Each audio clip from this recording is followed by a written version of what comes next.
Bonjour à toutes et à tous. La question ici, dans le titre de cet audio, peut nous ramener à plusieurs interrogations dans plusieurs directions.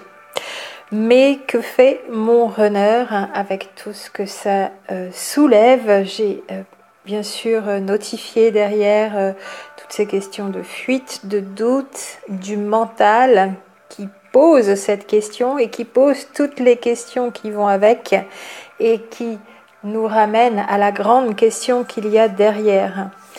Alors, ça peut être dans cette interrogation posée par cette question au début, quand il y a eu la rencontre et la reconnaissance, la reconnexion, mais qu'il y a disparition, fuite de l'autre, du runner qui est dans ses peurs, et on ne comprend pas pourquoi. À ce moment-là, ça peut être ça, ce questionnement, mais qu'est-ce qu'il est en train de faire ou qu'est-ce qu'elle est en train de faire?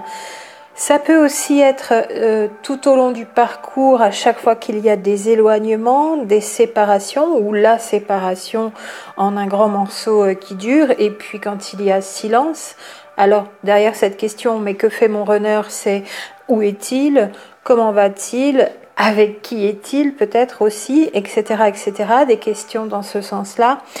Et puis, ça peut encore nous ramener à cette interrogation, mais qu'est-ce qu'il fait dans le sens, est-ce qu'il avance, est-ce qu'il évolue, est-ce qu'il s'éveille, est-ce qu'il conscientise? Là, j'ai envie de dire, on pourrait chanter une chanson avec plein de longues questions, parce que, encore une fois, ça va pas vous surprendre, mais derrière tout cela, surtout derrière les deux grandes questions, derrière les deux dernières grandes questions, la seule qui est posée peut-être de manière moins flagrante, c'est: est-ce qu'il m'aime? Est-ce qu'il ou elle m'aime? Et est-ce qu'il ou elle va revenir vers moi? Finalement, derrière ces trois groupes de questions et derrière mais que fait mon runner, la plus grande question qu'on ne se pose pas aussi directement, c'est: est-ce qu'il m'aime et est-ce qu'il va revenir vers moi? C'est finalement la seule vraie question derrière toutes les autres, sans pourtant qu'on en ait conscience. Alors on a déjà pas mal vu ici de réponses à la fuite, aux peurs, etc., aux explications des comportements du runner. Je vous renvoie vers la playlist à ce sujet sur le runner. Vous aurez toutes les vidéos regroupées en une seule playlist. Et peut-être particulièrement pour vous en citer juste deux ici, la numéro 372, pourquoi les runners s'éveillent plus tard dans la relation. Et puis la numéro 393 aussi, le silence du runner, avec encore des explications pour celles et ceux qui ne s'en souviennent plus, pour celles et ceux qui ne les ont pas encore vus, et toute cette playlist sur le runner. Alors pour ce qui est de ces questions et du fait de se poser toutes ces questions, avec la grande question principale qui est derrière, celle que l'on vient de voir, qu'est-ce que ça nous amène à voir, à constater, chose importante dont on est en train de prendre conscience? Eh bien, tout d'abord, ça nous amène à constater que l'on est focalisé sur l'autre et non sur soi-même. Tout simplement. Sauf que dans le flot de questions, d'interrogations, et pourquoi il ne revient pas, et pourquoi il m'a pas répondu, et pourquoi il ne me parle pas, et pourquoi il ne veut pas qu'on se voit, et pourquoi on avait rendez-vous et il n'est pas venu, focaliser sur l'autre et non sur soi-même. C'est-à-dire que vous en entendez parler, vous avez peut-être écouté quelques vidéos ou beaucoup de vidéos, vous avez entendu parler de l'effet miroir et du fait que tout ce qui se passe chez l'autre nous ramène à nous, et du fait que le parcours c'est un chemin d'éveil à soi, avec un retour à soi, dans l'amour de soi et tout ce que ça implique derrière cette expression amour de soi, parce que c'est énorme, non seulement ce que ça comporte, et en plus c'est une des choses les plus difficiles à avoir, l'amour de soi. Là je pense qu'on sera toutes et tous d'accord. Et quand il y a ce flot de questions, on est focalisé sur l'autre et on n'est donc pas sur le chemin de retour à soi, sur le chemin d'amour de soi, et on n'est pas retourné à nous-mêmes dans ce qu'il y a à guérir, à libérer, à penser, à accepter, à accueillir les émotions, les douleurs, les mémoires, à voir à trier, à laisser au passé et à prendre pour l'avenir. On n'est pas en train de faire tout cela quand on se pose toutes ces questions. C'est vraiment le gros de l'intérêt de cet audio, encore une fois, c'est que chasser le naturel et il revient au grand galop. J'ai envie de citer cette petite expression amusante parce que on a beau le savoir, le mental se remet en route et on repart dans les questionnements sur l'autre, en train d'abandonner notre retour à nous-mêmes et d'être focalisé sur l'autre. Et on repart à un temps, quand on a conscience de ce mécanisme réflexe qui reprend le dessus à chaque fois, on repart vers nous-mêmes, et puis ça recommence, et hop, mécanisme réflexe, on est reparti à focaliser sur l'autre, comme ça tout au long du parcours. Alors plus ou moins selon les personnes, plus ou moins si on a déjà l'habitude et qu'on fait en sorte que ce mécanisme réflexe ne puisse pas comme ça s'exprimer en dehors de notre volonté, et pourtant ça recommence assez facilement. Focaliser sur l'autre, c'est toujours avec toutes ces questions, voilà, pourquoi il n'est pas venu, pourquoi il ne m'a pas répondu, il ou elle, pourquoi il ne m'a pas rappelé, des petites questions, mais qui font que le mental va faire passer votre temps de vie sur une question qui en plus va rester en suspens et qui vous amène quand même à comprendre plein de choses. Donc la première réponse à ces questions, dans les apparences, c'est toujours la fuite, il a peur, il ou elle a peur, etc. Il y a une énergie tierce. Ça, c'est des constats et une compréhension partielle à un niveau mental qui donne des indicateurs, des indications. Ça n'est pas l'explication qui, elle, se situe à un niveau spirituel, comme je le dis toujours, de tout ce qui se passe dans la relation flamme jumelle entre les deux jumeaux. Et ça n'est pas la solution, cette compréhension partielle et même uniquement partielle à un niveau mental. Et j'ai envie de dire quand même en plaisantant, pour retourner à l'image en la commentant un petit peu en même temps, cette compréhension mentale partielle indiquerait que les runners ne font pas ou ne font pas assez. Et donc non, les runners ne dorment pas comme sur cette image. Peut-être qu'ils méditent d'ailleurs bien plus que leurs chasers parfois, sans même s'en apercevoir ou s'apercevoir à quel point. Et il y a des raisons à ce qu'ils sont en train de faire pour le duo, qui n'est pas prêt, ni d'un côté ni de l'autre. Sinon, nous serions déjà ensemble. Ensemble, c'est pas forcément le couple classique, parce qu'il y a aussi ce lot de programmation et de fausses croyances qui vous amènent à rêver du couple, on va habiter ensemble, on va tout faire ensemble ou beaucoup de choses ensemble, on va être tout le temps au même endroit au même moment, dormir ensemble, et puis peut-être il y a certaines et certains d'entre vous aussi qui rêvent d'avoir des enfants avec cette autre personne, selon l'âge. Là, ce serait déjà quelque peu d'être dans sa programmation de la romance hollywoodienne. Or, bien souvent, je ne dis pas que c'est 100% des duos et des relations, mais quand même, on est loin, loin, loin de cette version classique, romancée, parce qu'en plus, la vraie romance où tout se passe bien dans un couple, hors flamme jumelle, ça n'existe pas non plus sur Terre. C'est toujours un lot de cheminement, d'épreuves qui nous amène aussi à évoluer le couple. C'est comme avoir des enfants. Le couple, c'est une formidable opportunité pour évoluer.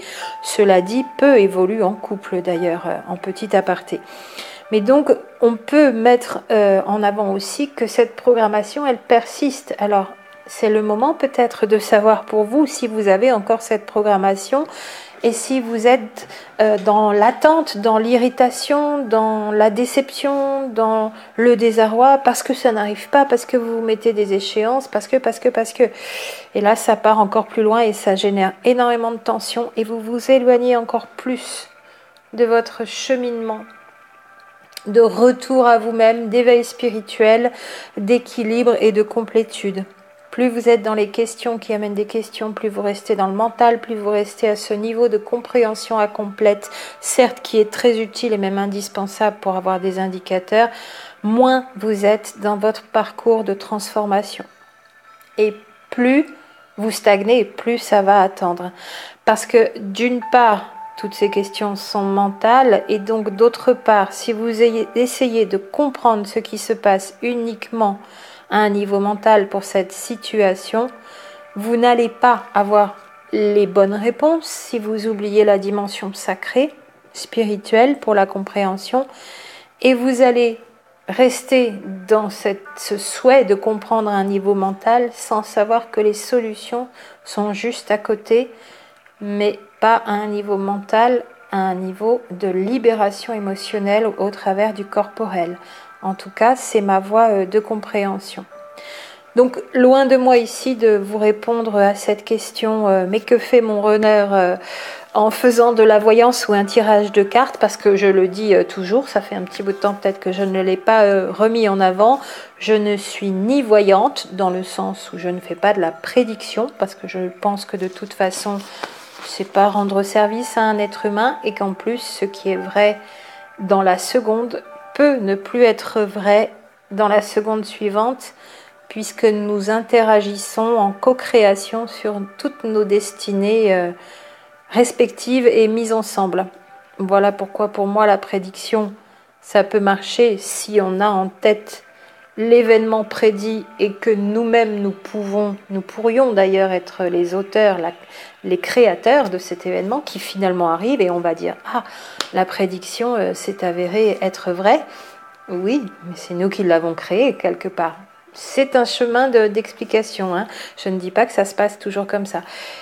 Et puis, deuxièmement aussi, je ne tire pas les cartes parce que, pour moi, les tirages de cartes ne peuvent pas répondre aux questions les plus importantes pour vous de manière individuelle et personnalisée.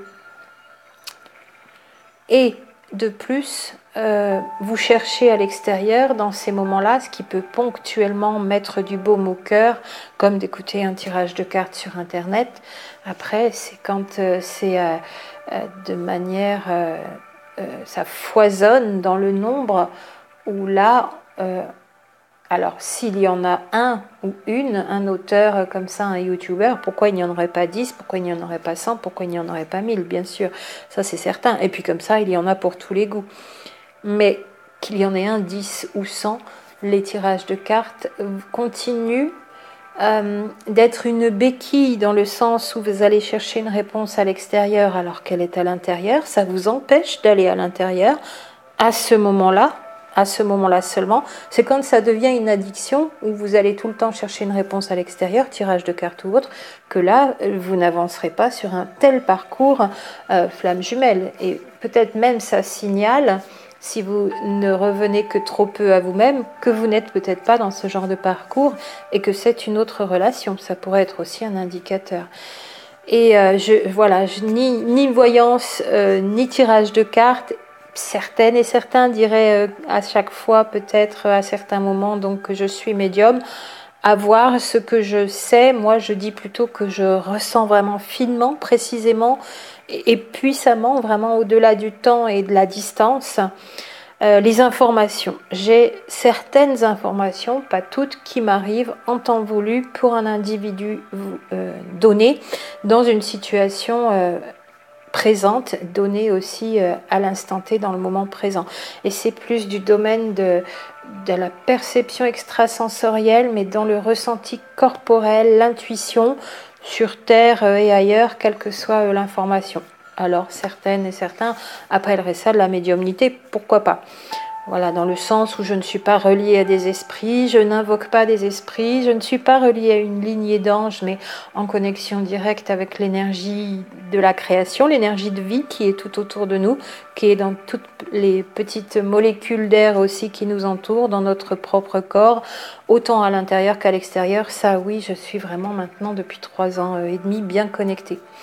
Donc dans cet audio, je voudrais, quant à ces interrogations que suscite cette question, mais que fait mon runner, vous en donner une compréhension différente qui pourra peut-être, je l'espère, vous aider de nouveau, vous remettre cette compréhension en tête et vous mener à un chemin plus direct, peut-être plus difficile, certainement plus difficile, un chemin plus direct, Et si c'est intensif, ce sera plus rapide. Si c'est moins intensif, ça mettra le temps que ça mettra. Mais plutôt que ce que vous tourniez en rond et que vous soyez un peu échoué à droite à gauche sans avancer pour les personnes qui sont bien dans cette relation. Donc à un niveau mental, vraiment, on a une compréhension incomplète. Par contre, si on repart sur les 3 dimensions spi, psy, phi, avec la grande explication qui se situe dans la dimension sacrée à un niveau spirituel et une grande partie de libération, principalement, majoritairement, qui s'effectue dans le corporel, là, on commence à avoir une compréhension, une vision beaucoup plus complète de cette relation qui nous demande vraiment une totale transformation. Donc ça ne se fait pas du jour au lendemain, ça ne veut pas dire que ça va prendre 10 ans ou toute une vie, mais c'est intense, c'est vraiment intense, exigeant, d'où à certains moments c'est éprouvant. Et je signale bien à chaque fois la différence entre exigeant, éprouvant et douloureux et souffrant. Parce que pour moi, ce parcours n'est pas douloureux et souffrant, surtout pas en continu. Il peut y avoir ponctuellement, par les libérations émotionnelles personnelles que l'on effectue, des douleurs qui sont ressenties et qui ressortent. Il serait mieux de faire en sorte que ça ne dure pas longtemps, et pour moi ça n'a pas à durer longtemps. C'est ponctuel dans les libérations. Ça peut fatiguer d'ailleurs aussi, mettre à plat, et puis un bon coup de repos, on récupère ça aussi au niveau corporel et on repart de l'avant beaucoup plus légère, beaucoup plus léger. Donc par ces libérations, on s'allège effectivement, on s'apaise surtout aussi, on devient de plus en plus notre plus belle et plus lumineuse version de nous-mêmes. C'est comme gratter le charbon autour du diamant petit à petit, où je parlais à un autre moment des couches de goudron qui nous entourent. Eh bien, on casse ces couches de goudron centimètre par centimètre et on devient de plus en plus la meilleure version de nous-mêmes. On retrouve de plus en plus notre chemin de vie, on se retrouve bien centré sur notre chemin de vie. On peut d'ailleurs découvrir aussi notre mission de vie personnelle, celle qui nous est propre à nous-mêmes, seuls. Après, il y a aussi un chemin de vie, une mission commune aux 2 jumeaux dans le duo, pour moi. Et puis, on va de plus en plus vers le bonheur et le bien-être. C'est ça notre but d'être humain, notre but sur ce parcours, notre but sur Terre. S'il y a un but commun à tout le monde, c'est bonheur et bien-être. Et c'est ça qui change aussi les énergies terrestres. C'est sur ces éclaireurs lambda que sont les flammes jumelles, comme faisant partie de ces artisans de lumière, c'est-à-dire les âmes les plus avancées sur l'ascension, l'intégration d'un nouveau plan de conscience, la récupération des énergies à un niveau cosmique pour les ancrer ici sur Terre, ces énergies 5D, c'est ça vraiment aussi la mission commune à tous les artisans de lumière. Mission au sens raison d'être, raison de vivre, but de vie en même temps que tout le reste. Alors sur les libérations, pour vous reciter des vidéos si vous en avez besoin, il y a plein de choses à aller voir. Vous avez une playlist aussi qui s'intitule Libération quelque chose. Voilà, et vous pouvez, par exemple, je peux vous en citer quelques-unes. Il y a les vidéos numéro 115 qui datent déjà, que certaines et certains ne connaissent peut-être même pas, la 128, la numéro 240 peut-être aussi. Et puis numéro 201, 205, et il y a une trentaine de vidéos dans cette playlist. J'ai cru voir des vidéos qui, a priori, n'auraient trop rien à y faire, bien que tout aussi intéressantes, mais ce ne sont pas tout à fait dans le sujet. Vous verrez, il y en a peut-être quelques-unes qui sont placées là, sûrement pas par hasard, mais qui ne sont pas tout à fait dans le thème libération émotionnelle. Voilà. De la même façon, vous pouvez retourner voir toute cette playlist. Et ça veut dire quoi, ces libérations émotionnelles ?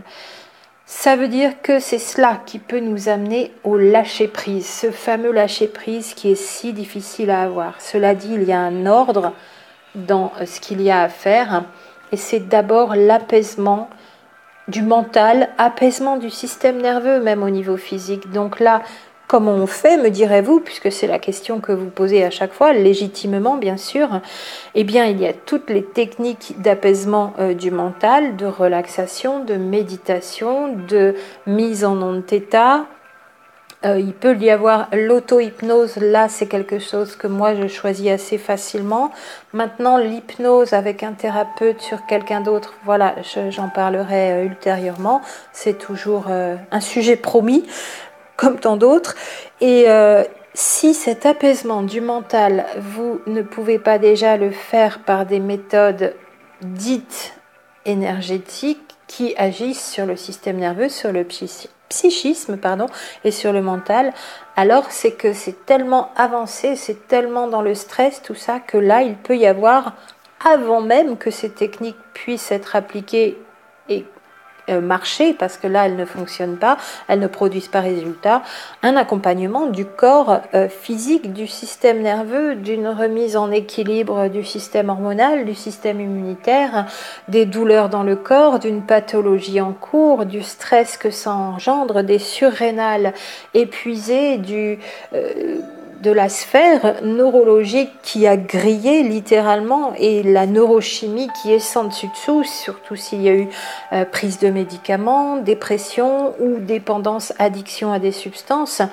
Difficile d'apaiser un mental dans un corps où le support de ce mental à un niveau neurologique, neurochimique, système nerveux, système endocrinien, système immunitaire, système sanguin même, ne sont pas proches de l'équilibre, ne se rapprochent pas un peu plus de l'équilibre, sont tellement en déséquilibre, tellement en souffrance que c'est là très souvent que l'on voit des personnes stressées, nerveuses, même dans une violence par rapport à elles-mêmes, parce que le corps physique n'est même pas en état pour que des techniques d'apaisement du mental puissent déjà commencer à marcher.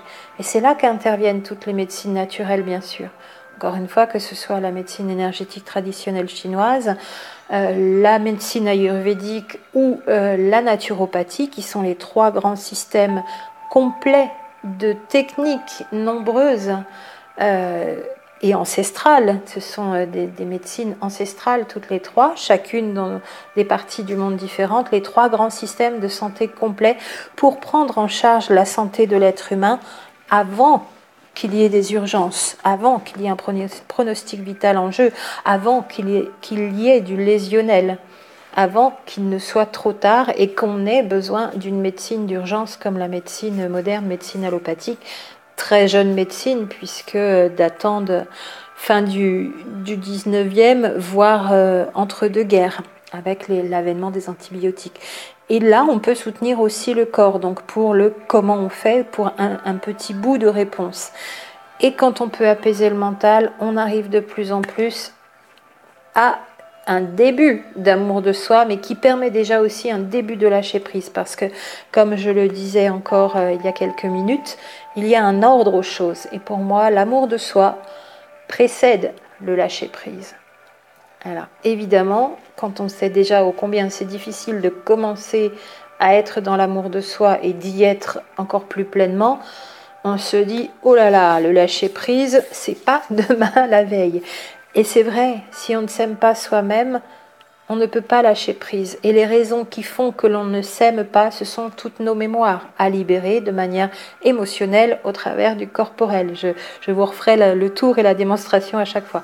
Et donc dans l'ordre, d'abord amour de soi, après on peut commencer à lâcher prise, même si on ne lâche pas prise complètement. Et s'il n'y a pas encore un amour de soi complet et énorme, ça commence déjà à lâcher. Et c'est là que commence l'ouverture de cœur qui amène à l'ouverture de conscience.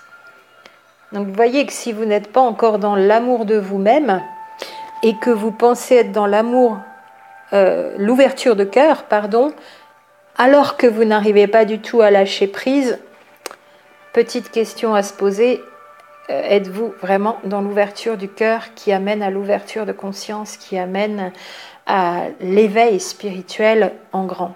Parce que pour moi, ça marche dans cet ordre-là.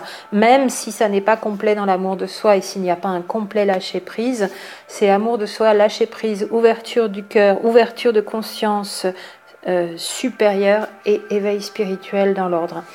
Et c'est ce qu'amène cet apaisement du mental, un début d'amour de soi, parce que s'il y a mental survolté, c'est qu'il y a beaucoup d'inquiétudes, beaucoup de peurs, beaucoup de doutes, beaucoup de questions, parce qu'on est pleine de mémoire, de douleurs, de souffrances, d'obstacles à un niveau émotionnel qui vibre négativement à un niveau émotionnel. Donc l'apaisement du mental par les libérations émotionnelles amène au calme qui peut de nouveau permettre de se retrouver avec soi et de retrouver l'amour de soi. Et donne accès à ce chemin de réalisation qui nous est proposé dans ce parcours flamme jumelle. C'est pas rien, c'est même beaucoup, tout est à transformer, on ne continuera pas à voyager avec des grosses valises et on peut laisser maintenant le passé derrière nous, mais on a tellement mis de garde-fous pour s'accrocher à ce qui à un moment était utile et maintenant ne l'est plus, pour nous protéger au niveau de l'ego, au niveau de notre personne, qu'on a du mal à s'en défaire. Et c'est vraiment aussi un parcours où on ne peut plus rester dans l'inconscient de ce mental, c'est réellement lever les voiles de l'oubli et s'alléger de tous ces fardeaux. Alors au début ça paraît immense parce qu'on en a beaucoup, ou vraiment beaucoup pour des personnes encore plus chargées, mais on commence, ça agit un peu et un peu plus et un peu plus, et plus on avance et plus ça va vite, plus c'est intense, plus ça libère aussi. Au début, c'est toujours plus lent. Et si vous continuez, eh bien, ça devient il y a beaucoup plus de résultats qui seront constatés. Parce que si ces fardeaux ne sont pas déposés et laissés au passé, alors on continue à être dans le stress, la torture mentale, parce qu'à certains moments c'est une véritable torture, que ce soit pour notre autre et dans notre histoire avec notre autre et ses absences et nos incompréhensions, ou pour tout le reste de la vie. C'est souvent, quand ça tourne comme ça dans le stress, dans la tête, une véritable torture mentale, avec des questions incessantes et l'absence de solution, comme être devant un mur, parce que les solutions ne sont pas là au niveau du mental, même si il est bon de s'en servir à bon escient, peu, mais de manière qualitative. Et on parle là aussi souvent du mental supérieur et non plus rester dans le mental inférieur complètement inconscient. Le mental où on reste dans cet état principalement d'inconscience ne nous permet pas d'accéder à la connaissance. Connaissance avec un grand C, connaissance interne. Le mental nous empêche de retourner à l'intérieur, parce que ça, je l'ai dit déjà dans des vidéos beaucoup plus anciennes, le mental, pas à 100%, pas complètement, mais nous empêche d'être dans le ressenti corporel, et donc dans l'intuition, cette intuition qui nous met en état de réception quant aux informations. Et c'est cet état de réception qui nous permet d'accueillir la connaissance intérieure avec un grand C, en connexion avec nos parties supérieures de notre être, notre moi supérieur, notre âme, et d'avoir accès aussi aux informations environnantes, celles de la source, tout ce qui nous entoure, intérieur du corps, extérieur du corps. Et dans la relation flamme jumelle, dans cette relation, les questions à répétition mettent beaucoup de choses en avant, je pourrais juste encore en citer quelques-unes, qui font qu'on n'est pas encore en capacité d'être sur ce chemin, amour de soi, lâcher prise, ouverture du cœur, ouverture de conscience. Ça met en avant le manque de confiance en soi tout d'abord, l'oubli de soi, puisqu'on est focalisé sur un autre à l'extérieur, notre autre, le seul autre. Oui, c'est cette connexion unique que l'on a avec un seul individu, une seule personne sur Terre, c'est vrai. Mais ça ne doit pas devenir comme ce qui se passe dans l'obsession sentimentale, par exemple. À moins que ce soit une relation où ce serait de l'obsession sentimentale qu'on aurait prise pour une relation flamme jumelle. Il est toujours bon de se reposer la question à chaque fois. Est-ce que je souffre? Est-ce que je suis en dépression parce que l'autre n'est pas là, parce que je pense à lui tout le temps, parce que je pense qu'il ou elle ne m'aime pas? Ou est-ce que je suis dans l'incompréhension, je suis un peu dépitée, mais je comprends quand même ce qu'il y a à faire et je ne souffre pas le martyre. Dans l'obsession sentimentale, ça tourne vraiment à une souffrance où on est dans vraiment le désarroi, c'est peut dire bien plus encore. Donc vous voyez, vous avez toutes ces vidéos aussi qui, selon moi, selon ce que j'avais eu envie de vous communiquer comme vision des choses, tout ce que n'est pas la relation, n'est pas une romance hollywoodienne, n'est pas de l'obsession sentimentale. Il y en a une que j'ai oubliée, que je vais faire prochainement sur l'érotomanie, puisque vous m'avez posé des questions, puisque vous voyez certaines vidéos, et ça n'est pas non plus une relation où on pourrait dire c'est de l'érotomanie. Donc on verra plus particulièrement ce que c'est.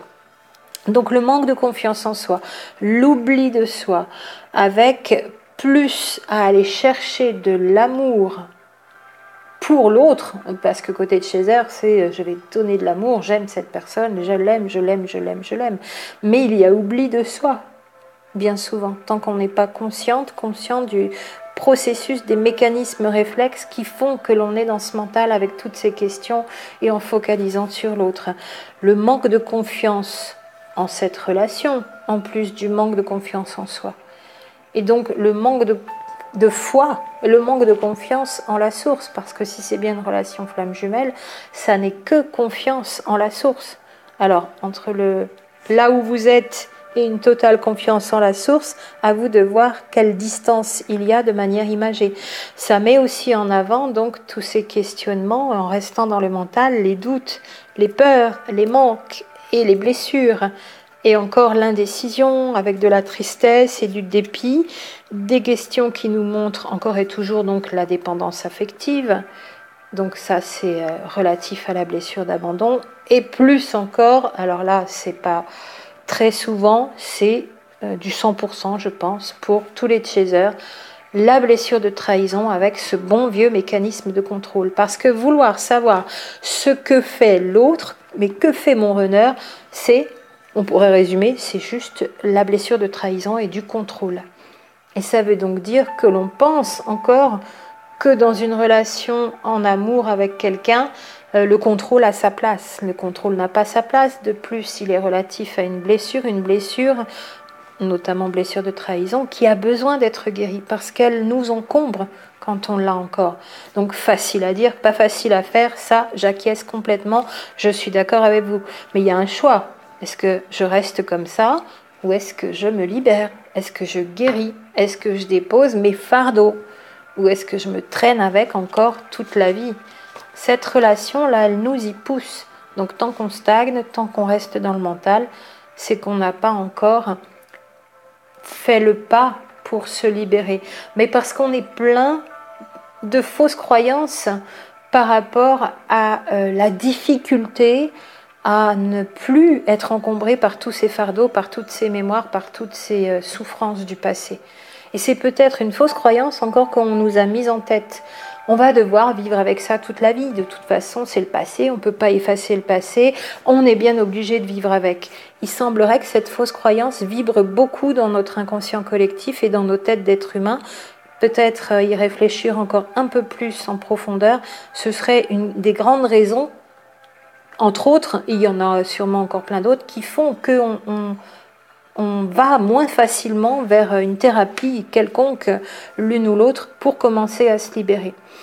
Voilà au niveau de cette conclusion ce que je peux vous en dire encore. Focaliser sur l'autre, c'est une fuite à l'extérieur, fuite vers l'autre, fuite d'envers soi-même, oubli de soi.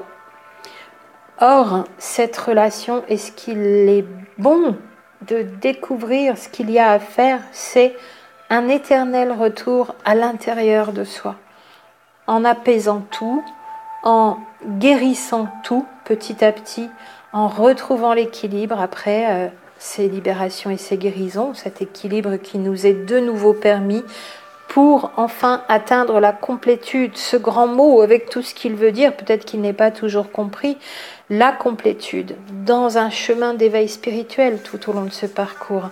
Et cette relation, pour le redire encore, dépasse largement l'histoire du seul duo. C'est une histoire de transformation au niveau de toute l'humanité. Comme nous sommes des êtres humains, nous en faisons partie. À chaque fois que nous nous transformons, c'est l'humanité qui se transforme. Mais ça va bien au-delà des égos qui doivent arrêter de se combattre, ça va bien au-delà du domaine mental. C'est une histoire d'humanité qui passe à un plan de conscience supérieur pour redonner un tout petit bout de sa dimension spirituelle. Et dans le duo dimension sacrée, là ce serait encore plus long.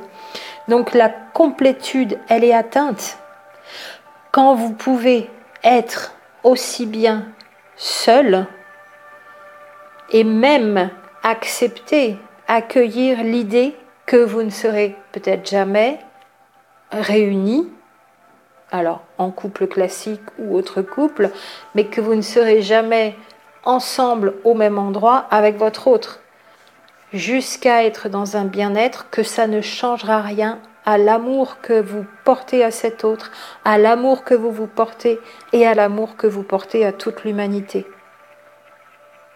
Parce que c'est aussi cette grande question qui est soulevée très souvent chez vous. Beaucoup de personnes n'ont plus foi en l'humanité. Et ne plus avoir foi en l'humanité, c'est ne plus avoir foi en les êtres humains, c'est ne plus avoir foi en soi-même, puisque nous sommes un être humain, dans cette carcasse-là individualisée. Et la complétude, voilà, si je voulais vraiment en redonner encore une définition ou un petit résumé ici, c'est quand vraiment vous serez dans le bonheur et dans le bien-être, seul, même en pensant que vous ne serez jamais réunis à cet autre. Et c'est là que tous les miracles peuvent arriver d'ailleurs. Alors, ne le faites pas pour que ce miracle arrive, bien sûr, c'est pas comme ça que ça marche non plus. Mais on en est là, c'est ça aussi une définition de la complétude. Et non, pour moi, la réunion n'est pas une cerise sur le gâteau. Une cerise, c'est tout petit. C'est tout le gâteau et bien plus. La réunion, c'est la consécration de cette complétude. Ça veut dire, j'ai atteint la complétude. J'ai pu être dans un bien-être total et trouver déjà le bonheur seul, en amour pour cette personne, en amour avec cette personne, en amour avec moi-même et en amour avec tout ce qui existe, tout ce qui vit dans cet univers. Ça s'appelle donc l'amour inconditionnel, émotion suprême. Voilà ce qu'est la complétude et voilà ce à quoi nous amène cette rencontre, cette reconnexion qui dépasse largement la dimension du duo. Ça va donc un petit peu plus loin, ma réponse à cette question, mais que fait mon runner aujourd'hui, hier, ce soir, demain? Et ça nous ramène à nous encore et encore. Ce qui est très bien d'avoir des questions, et voilà ce qu'il y a, il ne faut pas rester dans ce mental, il faut pouvoir en sortir, il est nécessaire de comprendre où on en est sur ce parcours, sur ce chemin, et ce que l'on a besoin de faire de manière individualisée, personnalisée. Il n'y a pas de méthode toute prête, de mode d'emploi, de guérison pour toutes et tous. Hop, tu en es là, je te donne ça, et voilà, dans 3 mois, tu en es à la réunion. Ça marche pas comme ça. C'est à chaque duo un parcours unique des libérations ici et là, mais qui ne seront pas les mêmes que pour le duo d'à côté, jusqu'à atteindre cette complétude qui est consacrée. La réunion vient noter, vraiment constater cette consécration, faire cette consécration de la complétude. La réunion, c'est la consécration. Et non pas un but à atteindre, c'est complétude et équilibre qui sont les buts à atteindre pour en terminer ici. Alors j'espère encore et toujours que ça avance, que ça libère, que vous vous allégez, que vous sortez du mental et de bloquer là-dessus et que vous opérez à ce retour à vous-même pour aller jusqu'à cette complétude qui, peut-être ou peut-être pas, vous avez une des vidéos citées ici, réunion par réunion, voilà comment je me sens par rapport à ça. Si vous êtes capable de vous sentir totalement dans la plénitude, dans le calme, dans le bonheur complet et dans l'amour, c'est que vous avez atteint cet état. Et la réunion peut en être une consécration. À très bientôt.